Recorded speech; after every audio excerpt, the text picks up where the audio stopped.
UP-யை சேர்ந்த ஒரு பெண் கன்வார் யாத்திரையில் முடங்கிப்போன தனது கணவரை தோளில் சுமந்து 150 கிலோமீட்டர் தூரம் பயணம் செய்த சம்பவம் சமூக வலைதளத்தில் வைரல் ஆனது. கன்வார் யாத்திரை தற்போது முழு வீச்சில் நடந்து வருகிறது.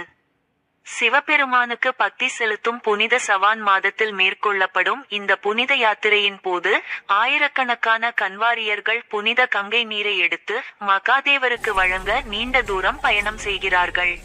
அப்படி பயணம் செய்தவர்களில் UP மாநிலத்தின் மோடி நகரில் உள்ள பக்கர்வா கிராமத்தை சேர்ந்த ஆஷா என்ற பெண் தனது 2 இளம் குழந்தைகளுடன் ஆஷா தனது கணவர் சச்சினை சுமந்து கொண்டு ஹரித்வாரில் இருந்து மோடி நகருக்கு கால்நடையாக பயணத்தை தொடங்கினார். கணவர் சச்சினுக்கு கடந்த ஆண்டு நடந்த முதுகுத்தண்டு அறுவை சிகிச்சைக்கு பிறகு அவருக்கு இடுப்பு முதல் கீழ் வரை செயலிழந்து போனது.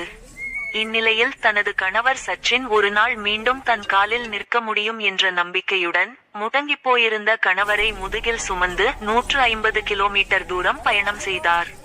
ஆஷா தனது கணவர் சச்சினை முதுகில் சுமந்து செல்லும் காட்சியை சிலர் வீடியோவாக எடுத்து சமூக ஊடகங்களில் பதிவிட்டனர்.